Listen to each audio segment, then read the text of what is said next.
Alright, all you homosensoriums out there, the time has almost come. Just like the cluster fought BPO, we fought for a finale on Twitter and we won. So gather up your cluster and toss out those beta blockers, cause we're about to dive into the amazing world of Sense8 one last time. Hi, I'm Brendan with Cinematica, and this is 107 Facts about Sense8. Don't forget to click that bell icon to become part of the notification squad.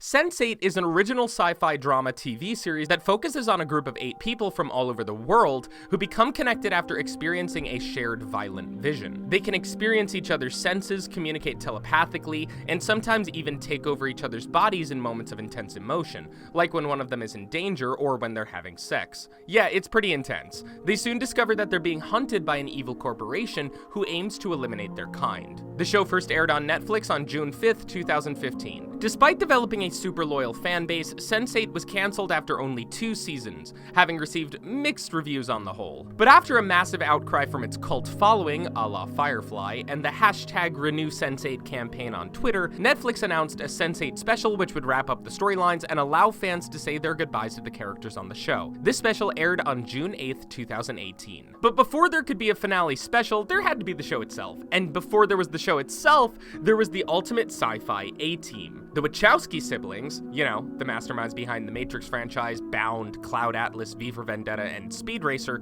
and Joe Straczynski, who made Babylon 5, Changeling Thor, and Underworld Awakening. In a 2013 interview with PR Newswire, Lily and Lana Wachowski said of their creator, "We wanted to work with Joe Straczynski for years, chiefly due to the fact that his name is harder to pronounce than ours, but also because we share a love for the genre and all things nerdy." The Wachowskis first met J. Michael Straczynski at the premiere of their own movie, The Matrix. They had invited him there because they were avid fans of his show, Babylon 5, and his work in comics. They even read Straczynski's monthly column on scriptwriting in Writer's Digest magazine for inspiration and pointers when they were still trying to get their foot in the door as writers back in the day. Sense8 is not the first time that all 3 artists have worked together on a project. Back in 2009, they worked together on the movie Ninja Assassin, Straczynski having written the screenplay for the film and the Wachowskis having produced it. The Wachowskis so enjoyed their work with Straczynski on that project that just a little while after, they invited him over to Lana and her partner Karen's house for the weekend in order to come up with a project for TV together. Over the weekend, they spent days talking late into the night about the ways technology simultaneously unites and divides us, and out of that paradox, Sense8 was born. Straczynski was interested in the idea of friends across the world going online and streaming a video together at the same time, sharing an experience together despite being thousands of miles apart. The Wachowskis were interested in evolution and the importance of humanity. What they ended up with was an interconnected planetary story told on a scale that hadn't been done before. After their brainstorming session, the trio were so inspired that instead of writing out 1 spec episode, the standard for when pitching most television shows, they wrote out a whole 3 episodes on spec. Of course, the first 3 episodes ended up looking a lot different than the 3 original spec episodes that the team pitched to Netflix,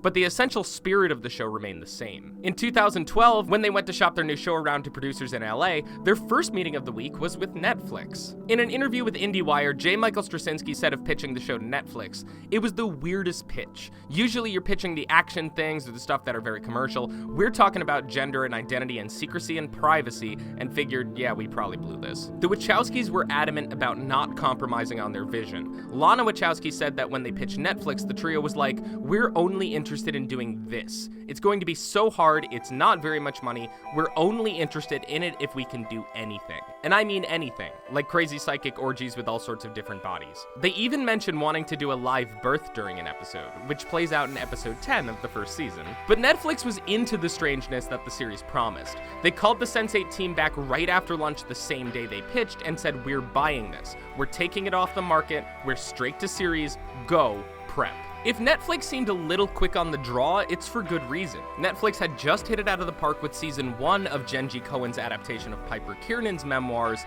Orange is the New Black, but they hadn't yet proven themselves as a viable home for reliably good original content. Now that the network is making immensely popular shows like Stranger Things and Narcos and BoJack Horseman, that seems a little silly. But in 2012, Netflix was looking to add some legitimacy, in the form of serious A-listers like the Wachowskis, to their roster of showrunners. Netflix officially announced their acquisition of the 10-episode show in March of 2013. They later expanded it to include 12 episodes instead. The show's overall budget was incredibly high and has been estimated to be as high as $9 million an episode. As with any sci-fi show, the creators' first task was to nail down the logic of the universe they were creating. Since the show takes place on Earth, that wasn't too difficult, but they still needed to lay down the rules for what made the characters sensate, how they came to be that way, and what their limitations were. The show's creators came up with the idea that at one point, all humans were sensate, and had the ability to psychically connect with each other. This mutation actually separated humankind into two distinct groups, Homo sapiens and Homo sensorium. Homo sapiens outperformed Homo sensorium in killing specifically, so more of them survived than the sensates did. The way that the psychic connection works is that you are automatically connected to other members of your own cluster from birth or the moment that you become sensate. If you're born outside of a specific cluster but you are sensate, you can make a psychic connection with other sensates by looking directly into their eyes. This is how the villain of the series, Whispers, hunts down the cluster. The sensate characters that the show focuses on are Cophius, Sun, Nomi, Kala, Riley, Wolfgang, Leto, and Will. They're in their own cluster, and they were all birthed by Angelica, the woman in the vision they saw simultaneously at the beginning of the series. Unlike with most TV shows, the story in Sense8 did not start with the characters, but rather with the locations. The Wachowskis and Straczynski wanted the show to feel truly global, so they chose to tell the story of individuals in contrasting cities, like pairing San Francisco with Nairobi, Seoul with Chicago, Mexico City versus Berlin. This series' opening credits established this worldwide scale very effectively. Comprised of over 100 shots taken in the show's 9 filming locations by Lana Wachowski's wife, Karen Winslow, the goal of the intro is to both transmit the distinct feeling of each place and the hugeness of our planet. Once the 9 locations had been chosen, then they developed each character based on the upbringing they would have had in each place, as well as the struggles they'd face living there. These locations frequently changed during the storyboarding process. At one point, they even considered basing one of the locations in Iraq before finally deciding on the ones they used. Despite the gigantic scale of the narrative, Sense8 shot on location in all 9 cities across 6 continents. It was very important to the show's creators that you could tell for every scene that they were really in that place. This made for a lot of traveling and quite a bit of jet lag. They even shot on the plane when they were flying from location to location. That landing scene was filmed live as the Sense8 team's planes touchdown. While filming the first season, the main cast and the filmmakers logged over 100,000 flight miles. That's 4 times around the globe, Lily Wachowski joked in an interview with IO9. But that is nothing compared to the second season, during which they traveled more than twice that much, clocking in over 250,000 flight miles total. This does make sense though, since the number of locations almost doubled from 9 to 16 in the second season, as Lana Wachowski added Malta, Amsterdam, Argyle, Chippenham, Los Angeles, Positano, Redwoods, and Sao Paulo to the list of places the cluster visits. To make things a little easier and to help support the locations where they were filming, the Wachowskis and Straczynski used a local crew in each place, meaning that each location had a different group of people working on set. Talk about a group effort. They also cast local actors for supporting roles. There were over 180 speaking parts to fill, and they wanted to keep every scene as authentic as possible. Many of these supporting roles ended up being filled by some of the top TV and film actors in each location. This was especially true for scenes shot in Korea. Aside from Bae DOONA, who plays Sun, the impressive roster of Korean actors includes film icon Lee Jung-young, playing Sun's dad, singer and actor Lee Ki-chan, who plays Sun's terrible brother, and the well-known actor Yoon Yoo-jung as Sun's cellmate and friend. All of the actors have said that shooting on location and working with the locals helped better inform their portrayals of each character. On a similar note, the Wachowskis filmed in front of real crowds whenever possible. The idea was to keep every scene as realistic as possible. The scene that takes place during the San Francisco Pride March was actually filmed during San Francisco Pride. Because the parade itself wasn't staged, the extras in those shots, including the members of the Dykes on Bikes faction that Nomi and Amanita ride with, are real people attending the march. There were other scenes that were filmed in front of real people as well. When Riley is first introduced as a DJ, actor TUPPENCE Middleton actually performed a DJ set at the famed London dance club Coco, between 2 real DJ sets. Most of the crowd apparently didn't realize she wasn't just another DJ on the lineup. The wrestling match that Lito, Hernando, and Daniela attend is a real wrestling match in Mexico. To keep things moving while filming, the show would film everything they needed in one location, then move to a new location and shoot every scene they needed from there. Thanks to this type of filming schedule, directors were assigned based on location rather than by episode. Since scenes from every location appear in each episode, this means that no single location has just one director. For the first season, the Wachowskis handled directing in Chicago, San Francisco, London, and Iceland. James McTeague was in charge of directing in Mexico City and Mumbai, though he also took charge of some of the shots in Reykjavik. Tom Tykwer was the director for Nairobi and Berlin. And Dan Glass, who was a production VFX supervisor on the show, made his directorial debut as the lead of directing in Seoul. For the second season, Lana Wachowski took over much of the directorial duties, though McTeague, Tykwer, and Glass returned to their former directing roles in a much more limited capacity. Essentially, they were used as a sort of backup. Partly because of how the directing was assigned, a single scene would often be shot up to 4 times in different locations, so that the creators would have the chance to tighten up the writing or so that the cast could adjust their performances. As important as this directing method was to Sense8, the cinematography and visual effects were equally important. Most of the cinematography was handled by John Toll. In 1998, he was nominated for an Oscar for his work on the film The Thin Red Line. Most of the visual effects, especially the ones that made it seem like 2 or more of the Sense8s are experiencing the same thing at once, came down to extensive choreography rather than post-production effects. And that choreography didn't always look the same either. Whether the directors came up with a clever camera angle or push, or whether it came down to the actual framing of the shot itself and the way the actors moved in a scene, for instance having one character block the shot while another rolled out of view, all the effects were designed as simply as possible. This on-camera work drastically simplified the editing. Because characters were asked to move very specifically, transitions from one storyline to the next look seamless, which is the effect the creators were going for, and which is how the Sense8's telepathic travel makes visual sense to us. The editors on the project sent the Wachowskis cuts every night so they could review the footage from that day and determine what of their choreography, characters ducking out of frame at the last minute, characters sliding into the place another character had just occupied, was working and what they needed to adjust for the next day of shooting. Because of these unique shooting methods, the first season of Sense8 took a whole 6 months to film, from the San Francisco Pride Parade in June to the final shots in India at the end of December. The series' visual effects were meant to be handled entirely in-house, but as the series grew, so did its needs, and they contracted some work out to Deluxe's VFX company called Encore TV for large-scale scenes like the Nairobi bus chase and the weather augmentation in Iceland. For the most part, the only other digital effects were blood, blades and wounds, age manipulation, rig and crew removal, and weather augmentation. The digital VFX team completed over 700 shots for the first season. Straczynski brought his knowledge and experience of TV to Sense8 and was heavily involved with pre-production. After filming on the first season started, he took a backseat and mostly worked on post. For the second season, he only worked on writing. Lily Wachowski was in the middle of transitioning when the second season was starting up, so she was not involved in the second season. After the success of the first season, Netflix announced it was renewing the show for a second season on August 8th,